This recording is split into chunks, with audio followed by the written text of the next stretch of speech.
different group members coming up each time to write in something.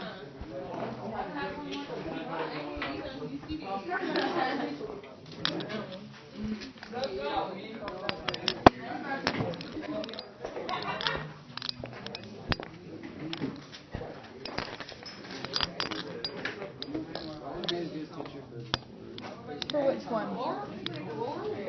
Beguile? So go to the top. I thought that this one, there was one. Just do Beguile by itself. Because that's like just Beguile. So instead, take out ing real quick up there and put an ant in and see what it does. Mm-hmm. Okay, so do you see, he's taken something from her.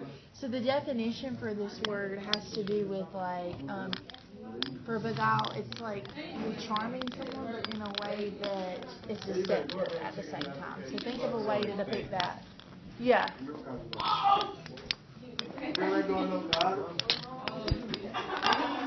Like for instance, I did one where there's this lady and she's taking a dollar bill out of a man's hand and she's pointing away. So like it's deceptive, but she's still charming at the same time. So think of a way to depict that. You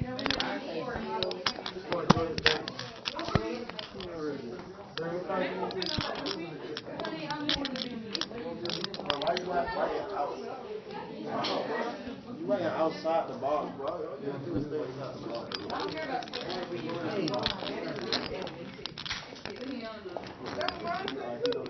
As y'all start seeing words appear for other people's areas, start filling those in too. I am going to read through them, but if you can see them, start filling them in.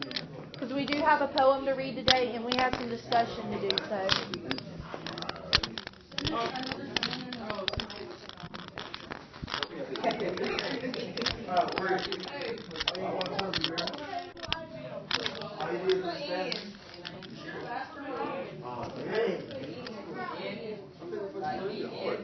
No, y'all should still spend this.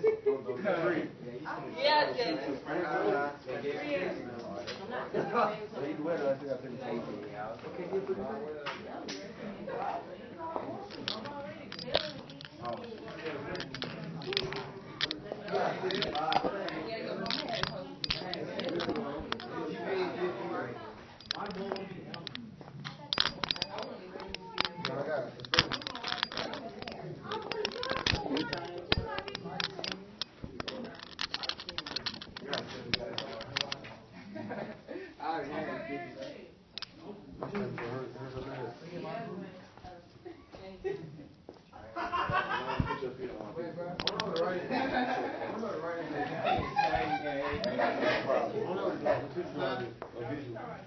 Which one are you doing?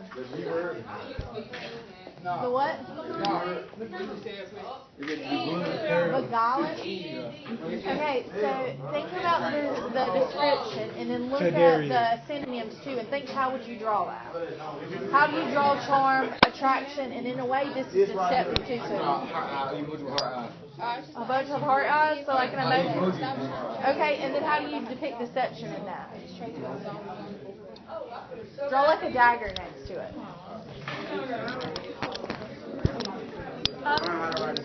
Yeah.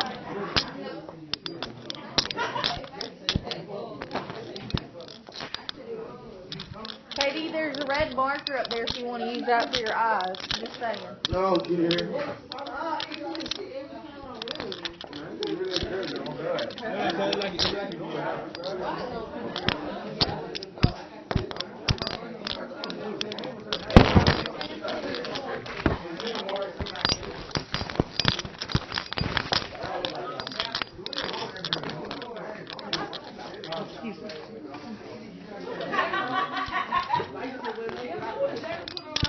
Darius, you are in group 4.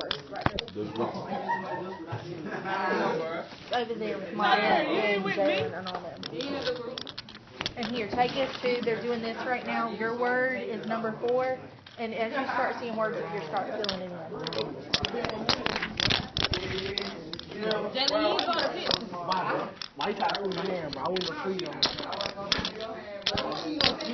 Yeah. Dang, Tyler, somewhere part of the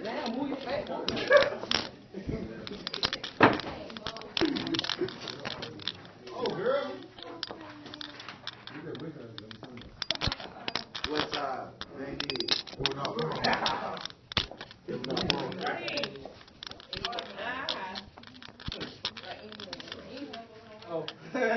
for the win with you. I'm for the win with you now. Jimmy, shut up. We used to play outside. No, we didn't. We did, huh?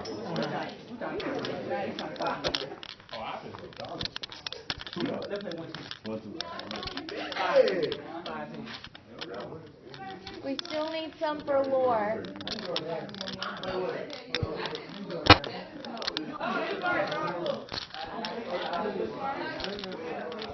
Who's the other people here? Kira and who else? Y'all have other people? Okay. Alright. So each one of y'all just designate one of the things to do. Okay?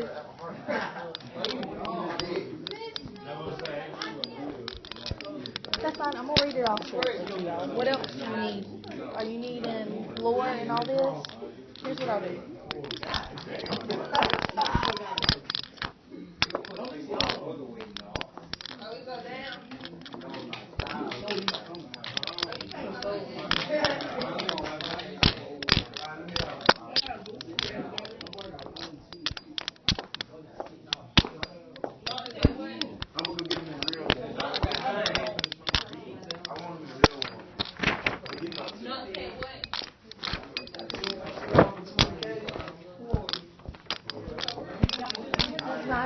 You don't have to copy all of that, just copy some of it, however you want to do. But I'm going to read them all shortly too, okay?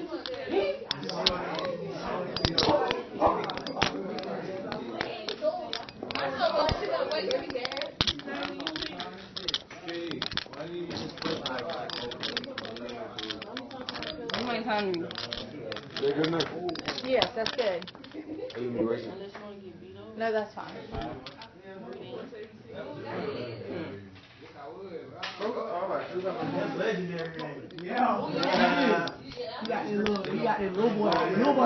need a picture for group 4, you guys. So whoever wants to do the picture for y'all's group, we need a picture. Have you already went?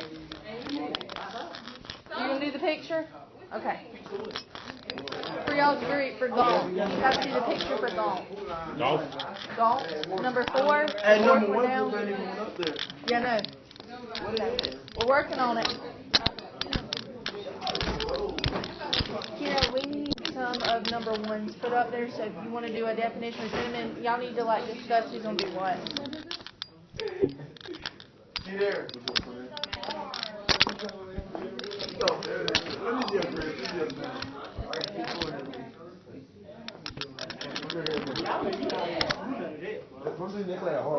It's not hard, bro. I swear to God, all you got to do is work. All you got to do. Yeah, do the work, bro. No. All you want to do is Katie. He's the one. What are we looking at this schedule?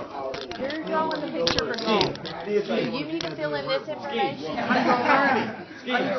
Or look at it this way. Go look at the synonyms and draw a picture off the synonyms. The synonyms are up Okay, it there. don't be hard. As long as you do work, you gonna learn it, bro. Somebody doing work for you, they learn the more you learn. Okay.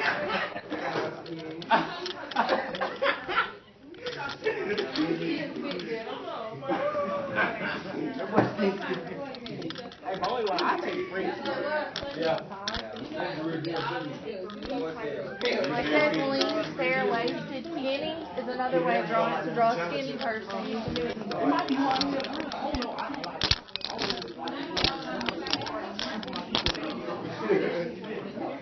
got a bad one.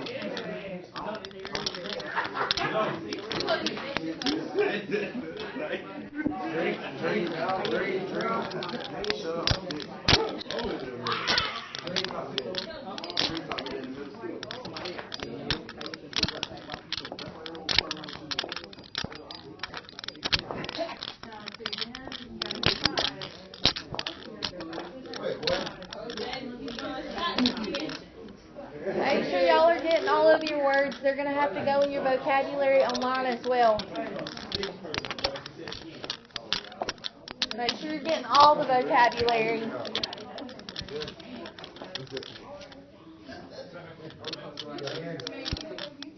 Oh no, Tyler.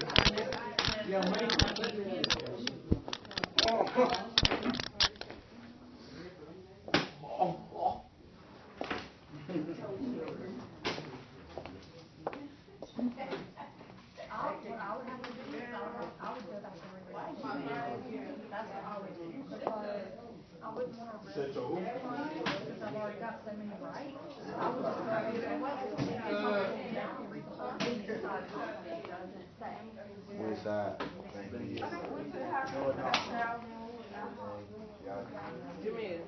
No, no. Alright, so.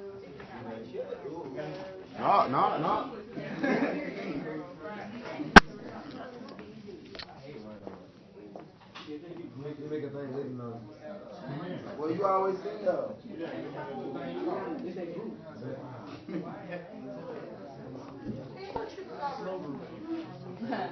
You threw me there when I had somebody earlier drop a lot pants once, so that was earlier.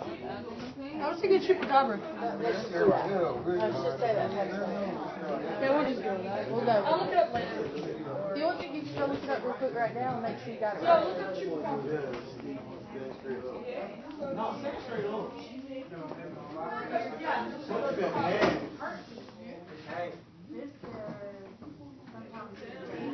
I can't sleep. I can't sleep. Hey, it's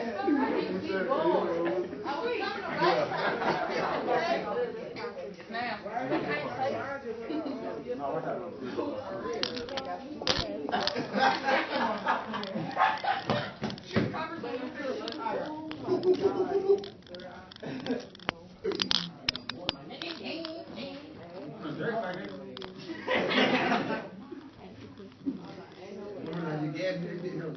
Which one can you remember? Hey. Boom.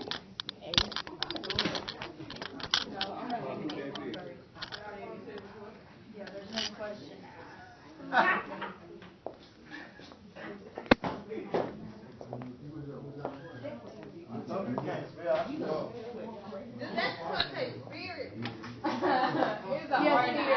That's spirit. We want this. Spirit. That ain't no spirit. It must be spirit. Wait.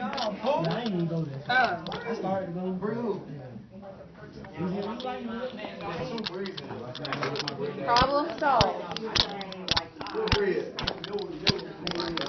Breathe. You can't spell. You spelled that wrong, pal. She spelled it right. Her letters just ran together. She did fine.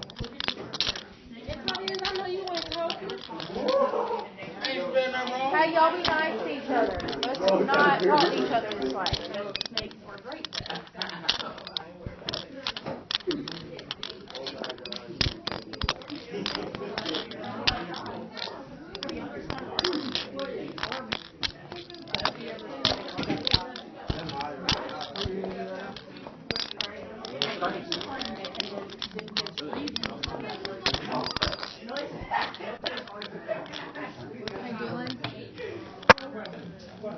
Dylan. Make sure you get your other vocab.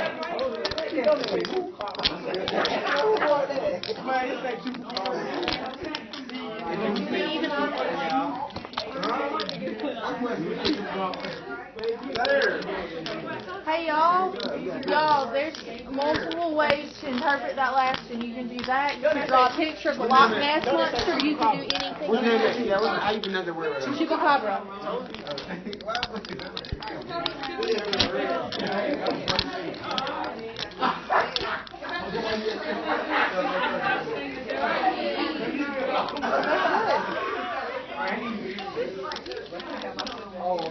Hey y'all, phones need to be put up now. We supposed to Put copy them all up.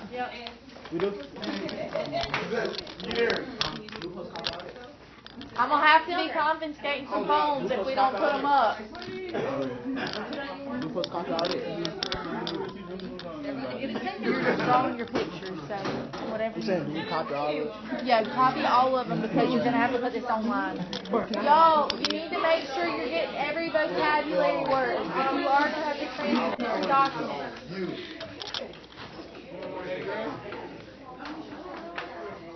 That's your favorite?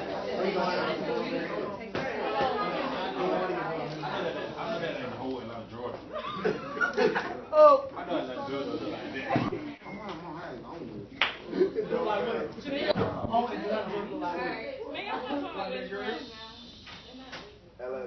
Y'all, we gonna have to practice this hand thing because I selected y'all for my showcase on Wednesday, so that means that y'all are gonna have to be on extra good behavior because my professor is coming to observe y'all. So y'all gotta make sure that y'all are on extra good behavior because I selected y'all's class to be observed. Okay?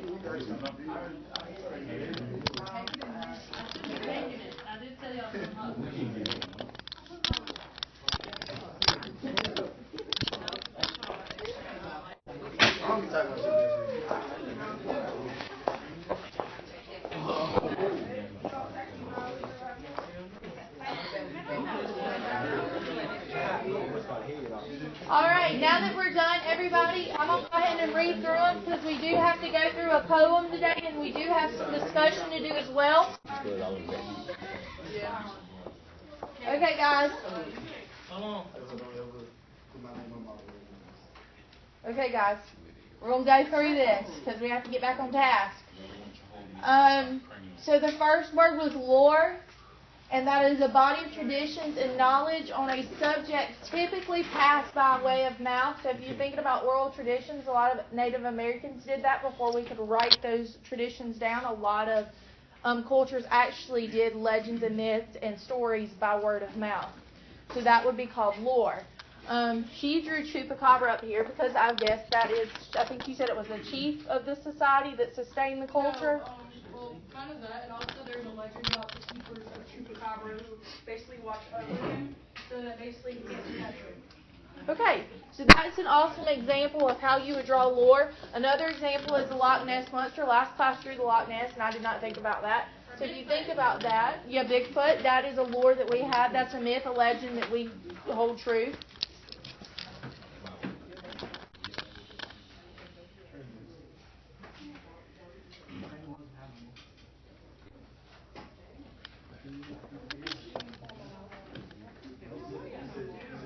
This is a lot to write. But now you got it. You can just transfer it to a chart. Hey, Ember didn't have to look at my hand. Huh? Ember. Okay.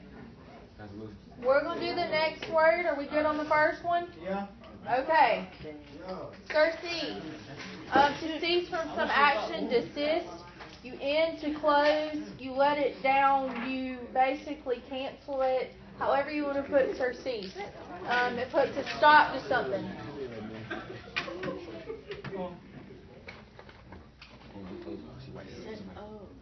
Guys, y'all gotta practice this hand action with me because if I'm raising my hand, your hand needs to go up too. That's how that goes. That's how we're gonna rein in action. I don't have to raise my voice, and everybody can keep the volume down. That's right. Appreciate y'all. So we're gonna do that on Wednesday. If you see me raising my hand, please raise your hand and immediately get silent because we do have a lot to do. Synonyms is end or to close. And then there's a stop hand with a no sign over it. That's another way to think of surcease.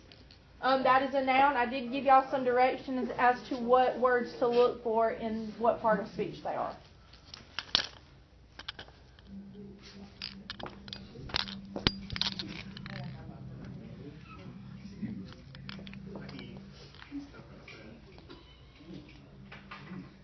All right, are we good for the next one?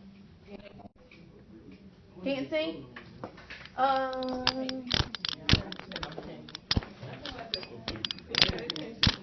I know. I was.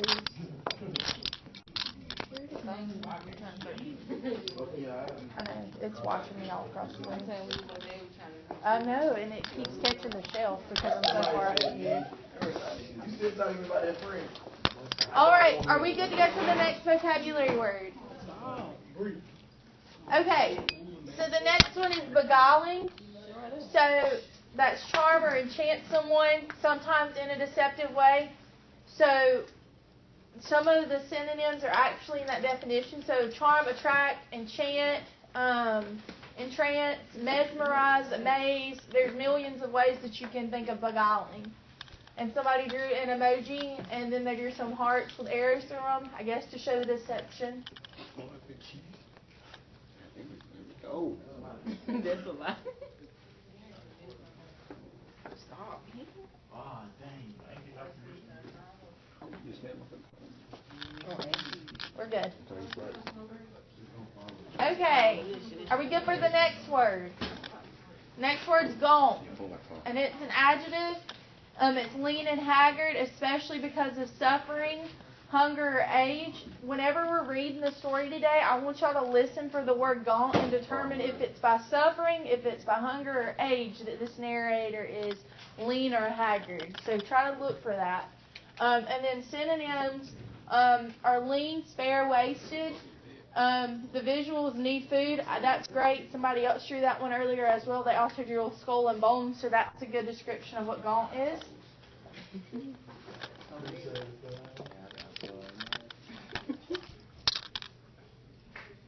That's what we deal with right now. All right, are we ready for the last word?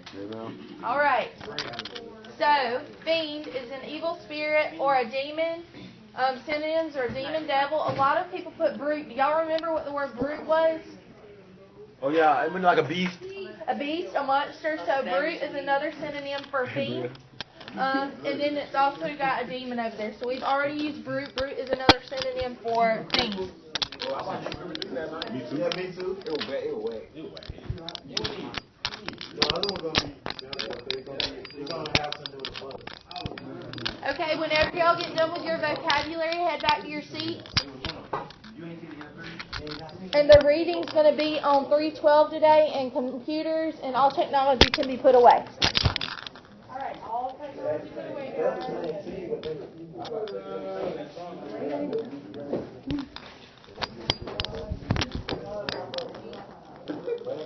All technology put away. Okay, all technology put away up in books to 312.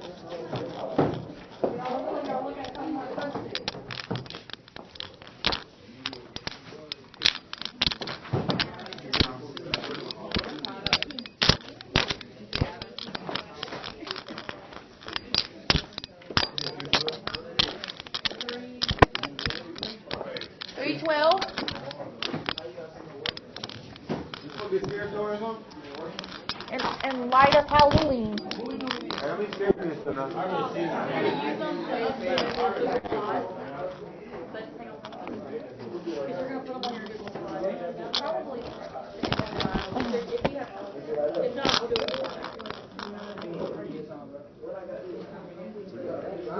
Guys, make sure everything's put away. The only thing that you should have access to right now is a book on page 312.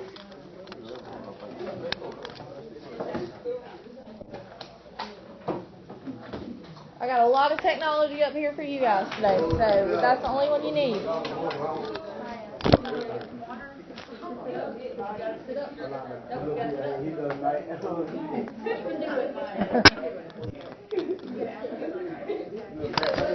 Yes, make it quick though, so you don't miss anything, because we are going to talk about this Wednesday.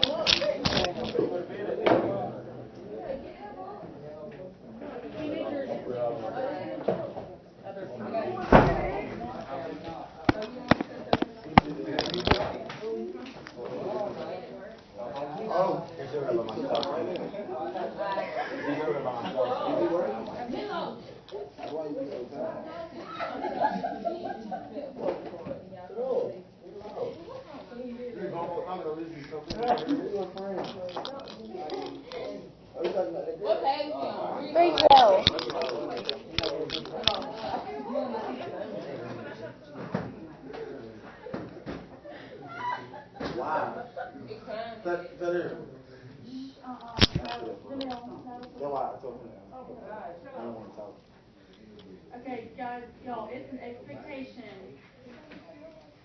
It's an expectation that you're watching, you're listening, okay? Do not go to sleep during this time. Okay, guys. While we're waiting on some people to return, I just wanted to say, like I was telling y'all will be observed on Wednesday by my professor, so I'm going to expect extra well-behaved behavior out of you guys because I told her that this was the class period I wanted her to come during because I think that y'all have a lot of good things to say and a lot of good ideas. So, and this is a little bit larger class, so I enjoy being in here, and I think you guys are a really good class. So just make sure that y'all are extra well behaved on Wednesday because I do get a grade too for this. This is a big deal for me to be able to teach y'all in front of her, so just make sure that y'all are extra well behaved on Wednesday. But I know that y'all are going to do good because y'all are a good group of students. So we're going to get started shortly with this. So this is the Raven. We are going to go through it. Make sure that while you're listening to this, you're paying attention to those background sound effects. I think the music does a lot for the tone in this poem, as well as be paying attention to the setting, what characters are there, because we are going to discuss this after the fact, because on Wednesday we're going to revisit the Raven. So I want to make sure that y'all are understanding what's symbolic about it, what characters are prominent, as well as what it's about. It does have a certain tone to it, and we're going to talk about that afterwards in light of Halloween. So make sure that you guys are paying attention. We're going to start as soon as everybody's on page 312. Is everybody on page 312?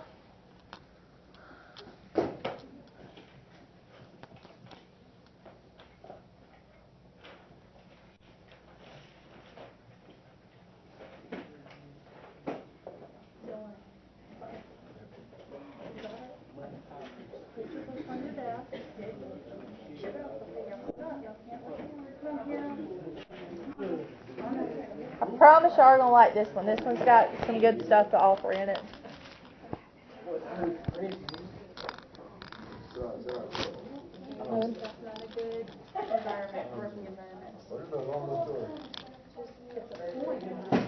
Okay, guys.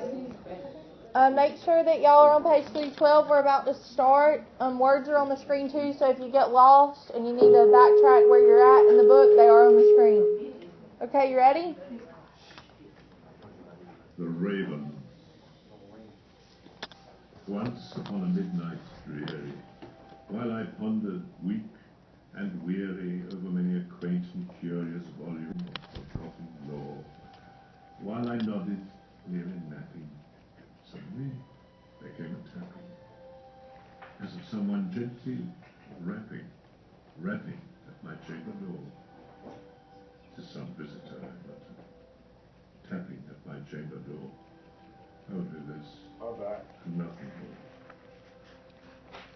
more. Distinctly I remember it was in the bleak December, and each separate dying ember wrought its ghost upon the floor. Eagerly I wished for morrow. Vainly I had sought to borrow from my books surcease of sorrow. Sorrow for the lost and all, for the rare and radiant maiden whom the angels named Lenore. Nameless here forevermore. And the solemn, sad, uncertain rustle of each purple curtain through filled me with fantastic terrors never felt before, so that now, to still the beating of my heart, I stood repeating, "'Tis some visitor entreating entrance at my chamber door, some late visitor entreating entrance at my chamber door. This it is." And presently my soul grew stronger, hesitating then no longer. "Sir," said I, "or madam, truly your forgiveness I implore." In fact, I was and so gently became that, so faintly became tapping at my chamber door, that I scarce was sure I heard it. Here I opened wide the door.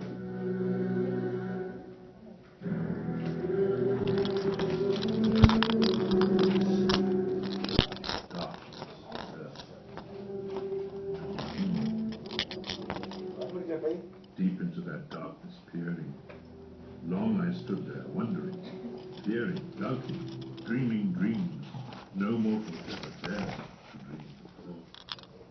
But the silence was unbroken, and the darkness gave no token, and the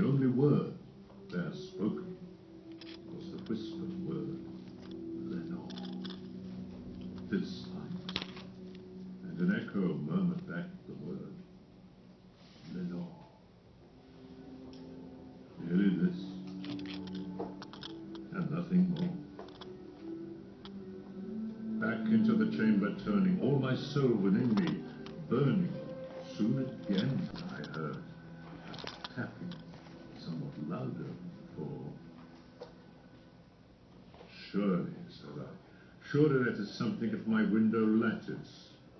Let me see then what thereat is, and this mystery explore.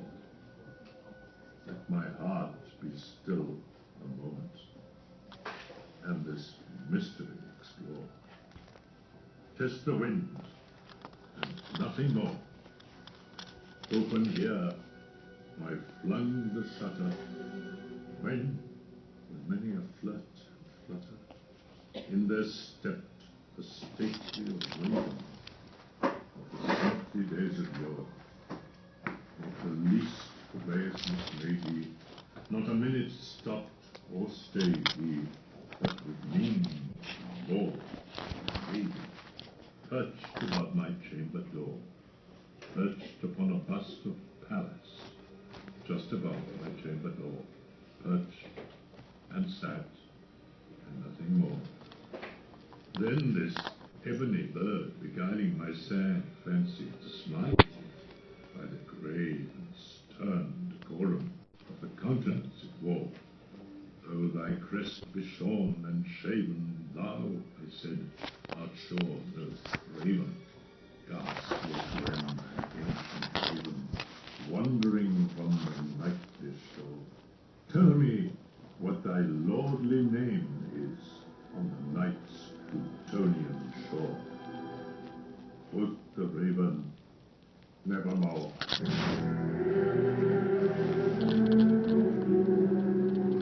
Much I marvel this ungainly fowl to hear discourse so plainly, though its answer little meaning, little relevance it bore. We cannot agree that no living human being ever yet was blessed with seeing bird above his chamber door. Bird or beast above the sculptured bust above his chamber door with such name as Nevermore. But the raven, sitting lonely on the placid bust, spoke only that one word, as if his soul in that one word did outpour. Nothing further then he uttered, not a feather then he fluttered. Still I scarcely more muttered. Other friends have flown, or tomorrow will he leave, as my hopes have flown before. And the bird said, nevermore.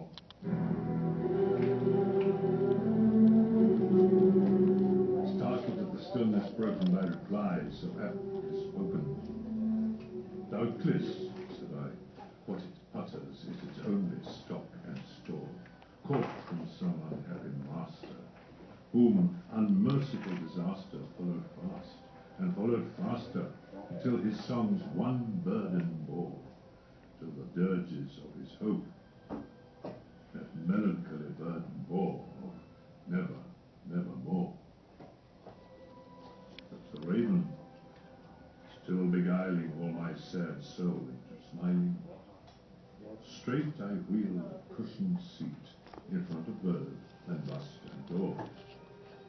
Then upon the velvet sinking, I betook myself to linking fancy unto fancy, thinking what this ominous bird of the oar, what this grim, ungainly, gaunt, and ominous bird of the oar meant in croaking evermore. This I sat engaged in guessing, but no syllable expressing to the fowl, whose fiery eyes now burned into my bosom's core. This and more I sat divining, with my head at ease reclining, on the cushion's velvet violet lining that the lamplight floated o'er, but whose velvet violet lining, with the lamplight floating o'er, she shall press.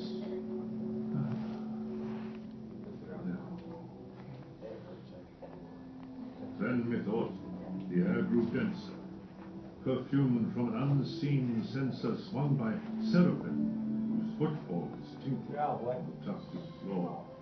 Wretch, I cried, thy God hath lent thee. By these angels he has sent thee respite and nepenthe from thy memories of Lenore. Quaff, oh quaff this kind nepenthe, and forget this lust Lenore. Quoth the raven, nevermore. Prophet, said I, thing of evil, prophet still, if bird or devil, whether tempter sent, or whether tempest tossed thee here ashore, desolate, yet all undaunted, on this desert land enchanted, on this home by horror haunted, tell me truly I am flawed. Is there balm in Gilead? Tell me I am flawed. Quoth the raven, nevermore. Prophet, said I, thing of evil, prophet still, if bird or devil, by that heaven that bends above us, by that God we both adore. Tell this soul with sorrow laden, if within the distant Aidenn it shall clasp a sainted maiden whom the angels named Lenore. Clasp a rare and radiant maiden whom the angels named Lenore. Quoth the raven, nevermore.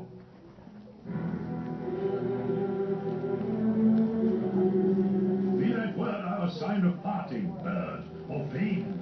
I shrieked, upstarting, get thee back into the tempest and the night's Plutonian shore. Leave no black plume as a token of that lie thy soul hath spoken. Leave my loneliness unbroken, quit the bust above my door. Take thy feet out my heart, and take thy form from off my door. Quoth the raven, nevermore.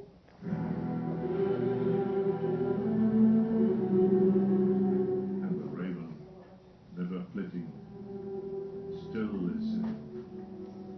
still is sitting on the padded bust of Pallas, just above my chamber door. And his eyes have all the seeming of a demon's that is dreaming, and the lamplight o'er him streaming throws his shadow on the floor. And my soul, from out that shadow that lies floating on the floor, shall be lifted nevermore.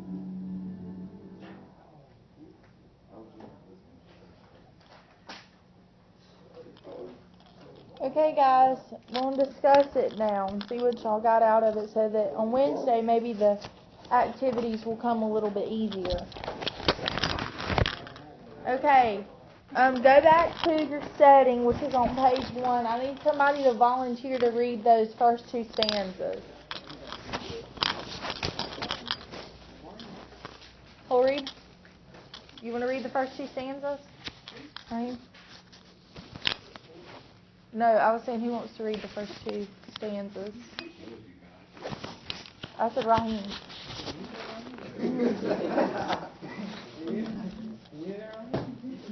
Who wants to read it? Somebody read it. Read what? The first 2 stanzas on the first page. 1 through 12? 1 through 12? Yes. What very word of you? So, once upon a midnight jury to nameless here forevermore. Once upon a midnight jury.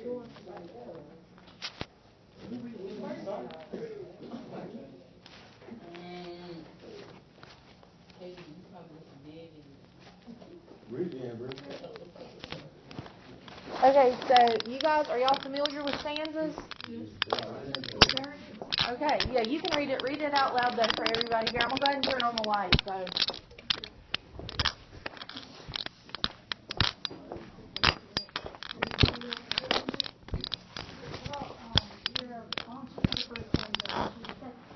Yeah. Once upon a midnight dreary, while I pondered weak and weary, over many a quaint and curious volume of forgotten lore, while I nodded suddenly there came a tap. I was someone gently rapping at my chamber door. Just some visitor, I muttered, tapping at my chamber door. Only Additionally, I remember it was under bleak December, and each picture wanted in where it goes on home again. I knew eagerly I wished for tomorrow.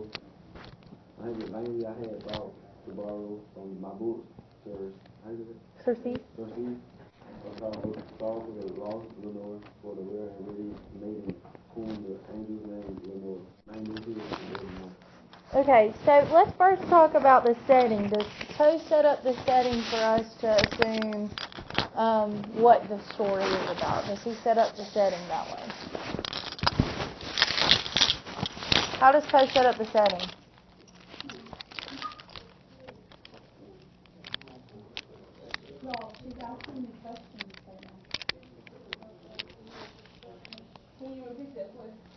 How does Poe set up the setting based on what Katie and Kira just read for us?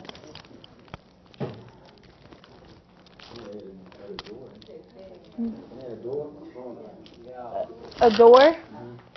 So what about a door? What do you see that's a door?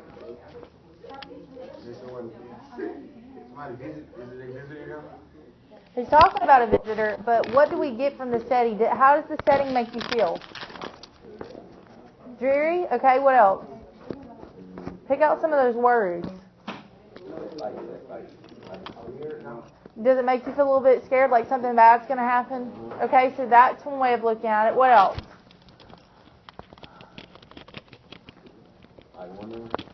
Wondering. Okay, so it does make you wonder a little bit. What words make you wonder, though? Can anybody pick out some key words about the setting? Setting tells like time and place, so think about that when you're picking out these words.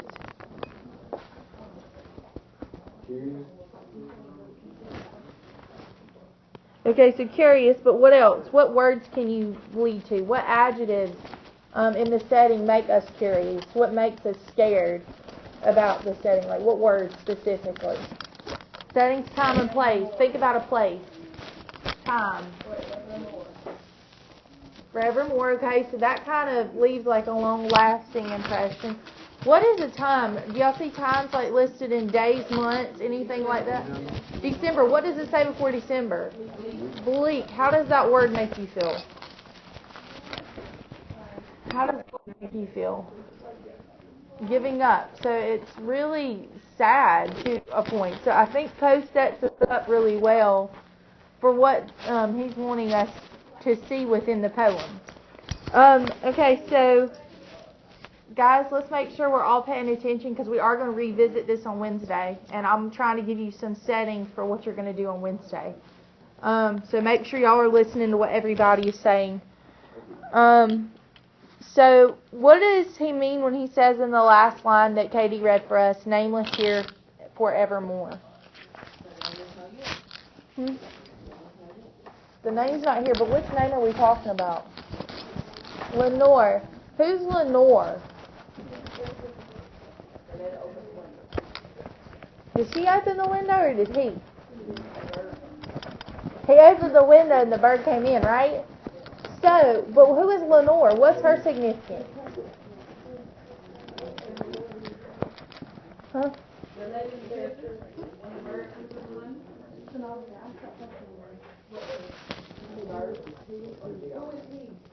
Who is he? Let's think about who are our two characters? The bird and the person. The person. So our person, is it just the girl or is there somebody else there? Who are we talking about? The bird and the girl and who wanted to Okay.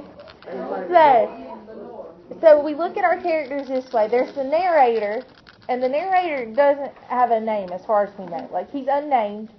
And then there's Lenore, and there's the Raven. Who are our two significant characters? The narrator and the Raven. Yes. The he is the narrator. He doesn't have a name.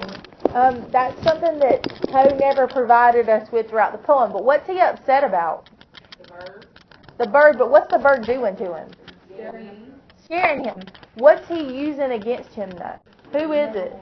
Nevermore, but what's he talking about in that sense? Lenore. So, I mean, it's the sense that he is not letting the narrator forget about his lost love of Lenore. So, if that is the case, and he's saying nameless here forevermore, who is nameless? Lenore. Lenore is our nameless character because he's referred to her in the previous line. Think of it this way. For the rare and radiant maiden whom the angels name Lenore. She's nameless on earth, but she's named by the angels because she's dead. Yeah. Alright, so that's putting that in perspective a little bit. What about, do you think that the narrator is trying to convince himself a little bit that there's nothing going on in the room? Okay, what evidence do we have of that?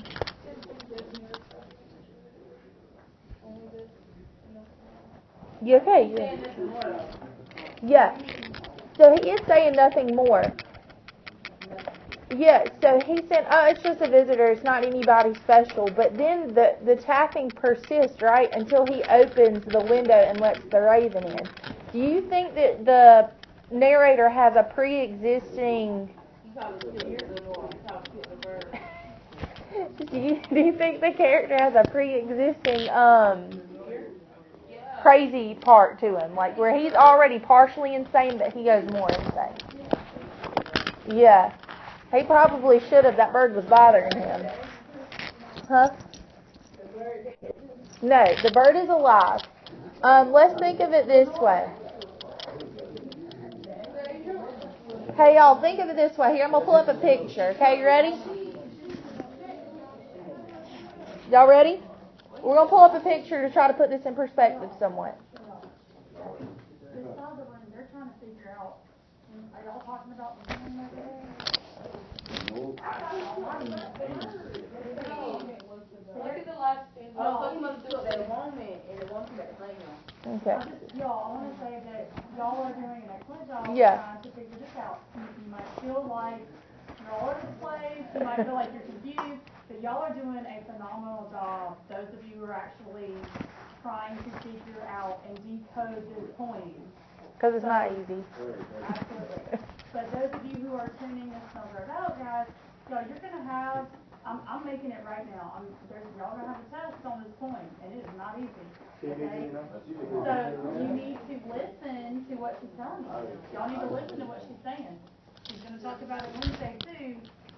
And, I mean, this is like day one of it. It's going to take several days to read this point. Some of you are taking advantage of it, and some of you aren't. So you might want to tune in to what she's saying and listen to the discussion here, guys. Okay, guys, this is Edgar Allan Poe right here. Before I show you the other picture to try to put things into perspective, what did we get? A lot of his stories are about characters that go insane. So if you read any works by Poe, these characters naturally start fading into insaneness and they go crazy. Mm-hmm.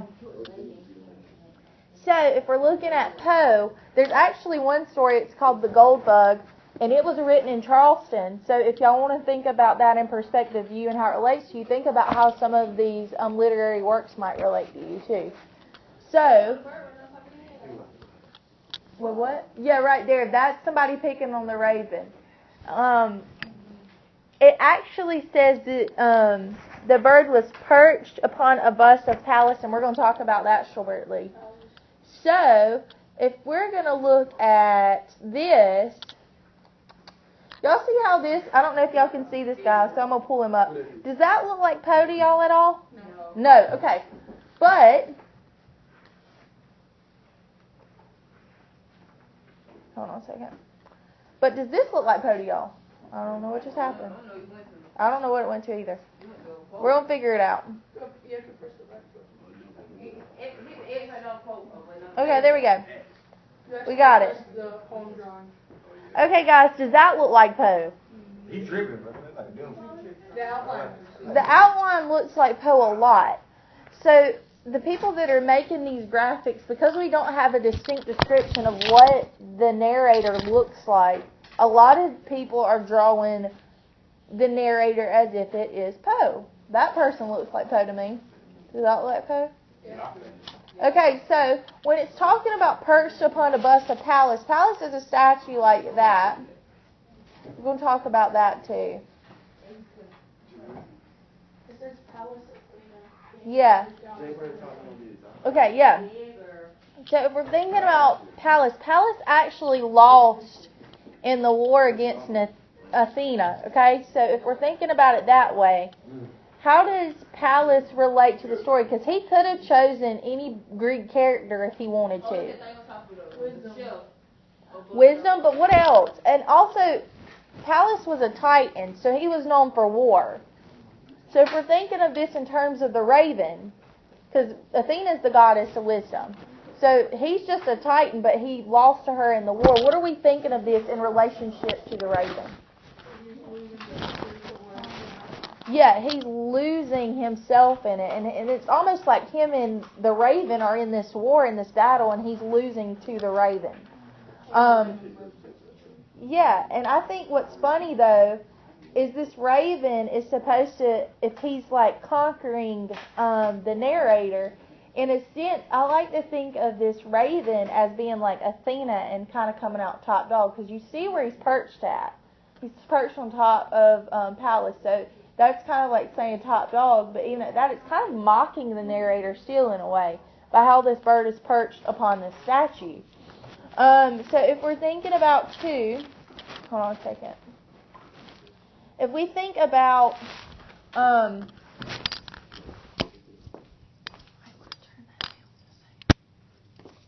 gonna let you have it back. Put it in your pockets. Okay. All right. So if we're thinking about this, nevermore. So this is actually a design that a lot of people are using. In fact, they put it on a fabric. So this story is very crucial in our society. Like, a lot of people go by the story, they enjoy it. It's a good story. It's actually I think it was like one of the first selected works that was like one of the starts of like American works. It actually helps kickstart Gothic literature as a popular subject. Yeah. So Poe was like one of our traditional American writers. Like, he started the tradition America start writing. So if you look at this bird right here, and what does it say on it? Nevermore. Nevermore. Okay. So let's say all of you had a jacket, and you got this ironed onto your jacket. How would you explain the story through this graphic to somebody? How would you explain it? Because they're going to say, what does that stand for? And then you'll be like, the raven. Okay, what's the raven about? The raven is not a word between wisdom and truth. Okay. Because he's trying to go away from the wisdom that's in his heart, because truth is making it what he has. That's true. So, do you think that more so that... Okay, so this narrator at the beginning of the story, he's already a little bit crazy and under stress because he's lost his love, and then on top of that, he's hearing all this tapping and stuff. Like, he was perfectly content and fine at first. That she was his love, but she died. And so the raven is kind of mocking that to him and not wanting him to forget that he lost love. Like, he's sincerely there the whole time trying to mock. The what? The raven actually enters his chamber through the window and perches itself up there and stays there the whole time, mocking him about losing Lenore. What about the little bird? The little barking bird? You, I don't know the name of the bird. yeah, but it's, when I say like mocking, like making fun of him, not letting him forget that he had something and he lost it, and he doesn't want him to forget it, even though the narrator wants to. But my question to y'all is it all in the narrator's head, or is this bird sincerely doing something? That's what I was about to say. What if he's actually... You were like this. It's tripping. Okay? That makes sense. I would think that he's tripping too. The bird got to be other though. Yeah, the bird could be up there, but do you think the bird's really saying all this nevermore stuff? No. So this is all in the narrator's head, and it's like he's psyching himself out. A what? Yeah. So if we're thinking about the fiend, there's a paragraph, I think, on the last page, next page to the last in my book, at least. I'm going to read it to you guys. Prophet, said I, thing of evil, prophet still of, if bird or devil, whether tempter sent, or whether tempest tossed thee here ashore, desolate yet all undaunted, on this desert land enchanted, on this home by horror haunted, tell me truly, I implore, is there balm in Gilead? Tell me, I implore, quoth the raven nevermore. So he's referring to this raven as the beast. So y'all have heard of protagonist and antagonist, right? So who is the protagonist in this? Supposed to be the narrator, right? Who's the antagonist? The raven, because the raven's actually, in a sense, representing like this evil against the narrator. Let me see what else I can ask you about. I've got some more stuff in here. Okay, so if y'all go to the very last paragraph, well, not paragraph, the last two stanzas, I want y'all to flip through those real quick. I need somebody to read the last line before that, quoth the raven nevermore, the one that says take thy. Can somebody read that? Take thy beat from out my heart, and take thy form from off the door. Okay. I need somebody to read the and my soul. The very last page, there's two stanzas. And one says, and my soul from. You see where it starts off like that? Oh, and myself up front out the shadow. Yeah, can you read that for me out loud? Their lies floating on the floor. Shall be lifted. Yes, okay. So if we're looking at those two lines, what is the narrator saying? Okay, yeah, leave me alone. That is short term, like basically what the narrator's saying. But the thing is he says, take thy beat from my heart. What's he saying in that line specifically? So if we're looking at it symbolically, and as Kira was saying, so if he's saying, take thy beak from my heart, he's telling the bird, yeah, but it's not even like literal, it's emotional. Because think about this lost love. The bird is reminding him of this lost love, which is his heart. Yeah, and the bird will allow him to. Yeah. So, and my soul from the shadow that lies floating on the floor. He mentions the lamp. Y'all remember him mentioning the lamp? She shall press on nevermore. So, Lenore will never touch this lamp again, but at the same respect, it's almost like her lamp is through the raven is casting a shadow where his soul is just kind of like out there for the world to see. And he cannot forget this mishap. So it's almost like very repetitive in each stanza of this man wanting this bird to stop reminding him of all the mishaps with his lost love. Okay, so let's see. You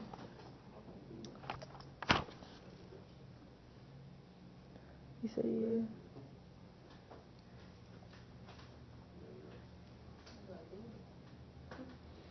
Okay, let's see what else I got for y'all up here.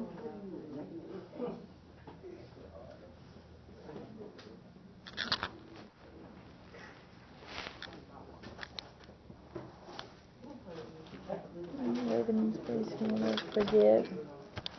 Big question. Okay, guys. So if y'all could like summarize it now that we've talked about it a little bit more, what would we tell somebody? What would you tell a fourth grader if a fourth grader was like, I've heard of the Raven, but I don't really know if I want to read it or not. Could you tell me a little bit about it? What'd you tell him? Okay, he lost someone he loved. He's in a battle with himself. To forget. But he can't forget. Why not? The bird is reminding him, but is the bird really reminding him? Its own mind playing tricks on him. Yeah, he's going insane. So,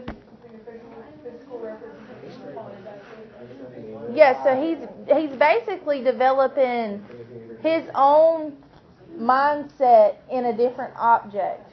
Like, y'all see that? He's projecting his own mindset on a different object, and he's going mad because he cannot sustain himself. So, that's pretty much what I have for you guys today. Just remember to think about this. Think about what the raven symbolizes whenever we're talking about this on Wednesday. Think about the characters. I am going to let you draw your own perception of this character, because even though everybody's assuming that this character looks like Poe, or there's a lot of people that thinks that the narrator looks like Poe, I want you to be able to develop your own perception of the character through what you've read. So we're going to talk about that. We're going to talk about motives and motifs. We're going to learn definitions for that and talk about it in relation to the text. But that is what I have for you guys today. But y'all are welcome to add this academic vocabulary to go ahead and pull out your laptops, add it to your vocabulary list. And then if you get done with that, just start some read theory until class is over with.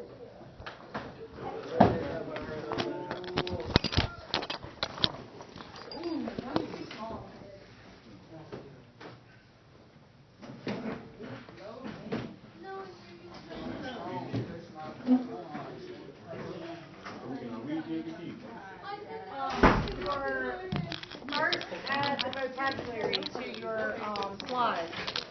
Yeah, that's what you're doing first. And then you can do read theory.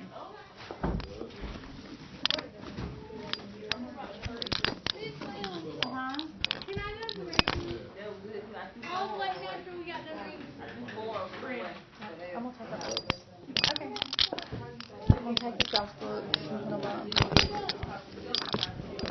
If you want to, go ahead and add this to your vocabulary list. That way it's already in there, because you are going to have to have it in there anyway.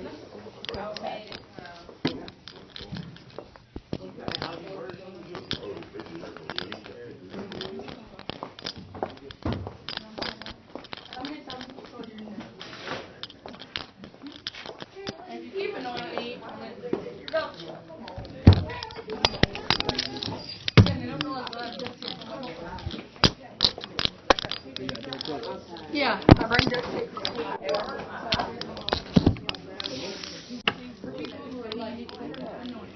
So, Miss, these vocabulary words need to be added to. Yeah, they'll be added to the list. There's a lot of annoying people. Do I need to give you a sheet too real quick? Okay. Here,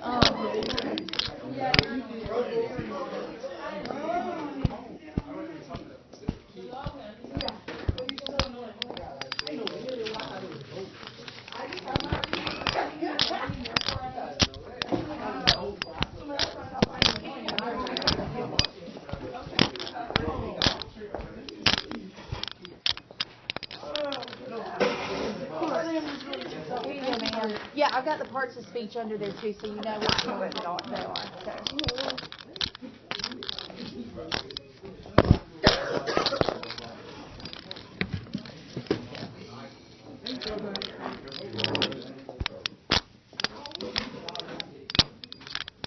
I'm going to take your books up. Hey, Nene. Give me a book.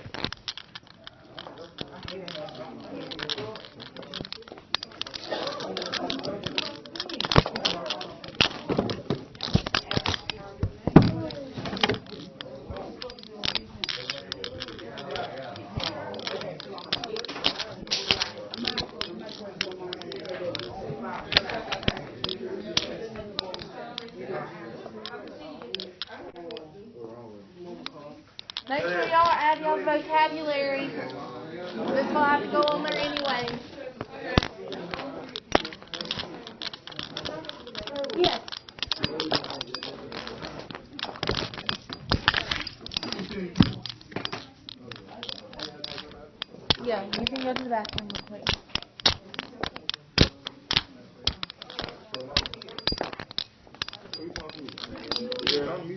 Oh, I forgot to blow the stove. I'm gonna take this My off. damn nerve with it, bro. That was my second piece.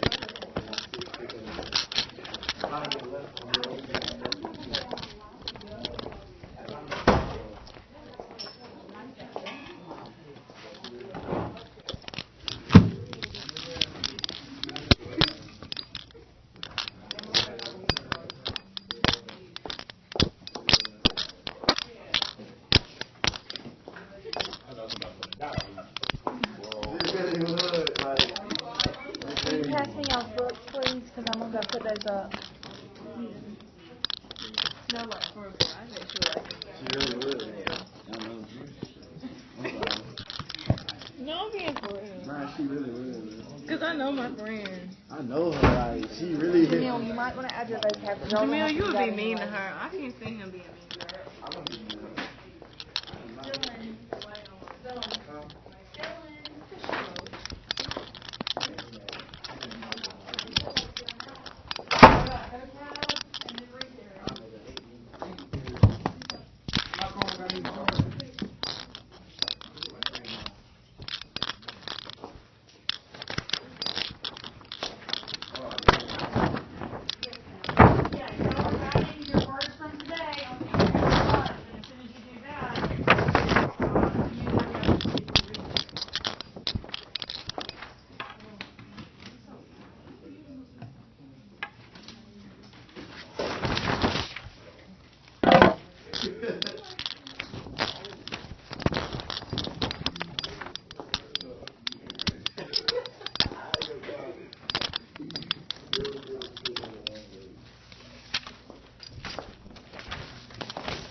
She'll show you the funny things in life.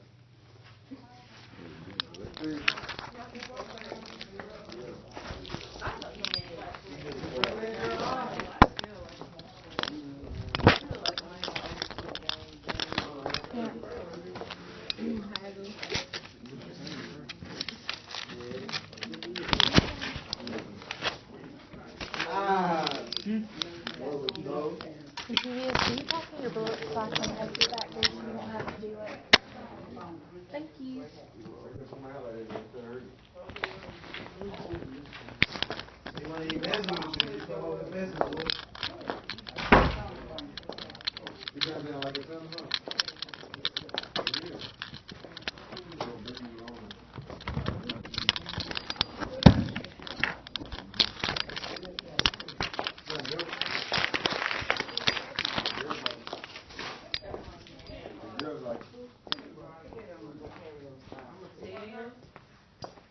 You hear that fiend, man?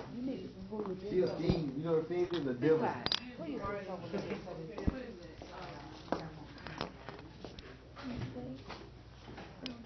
know what a fiend is? It's spelled A-M-B-R-E-A. H-A-M-I-L-C-O-N.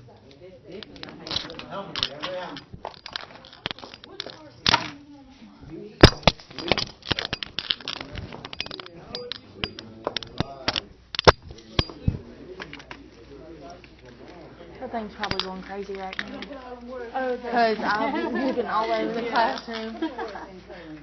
You can cut it off if you want to. There you go.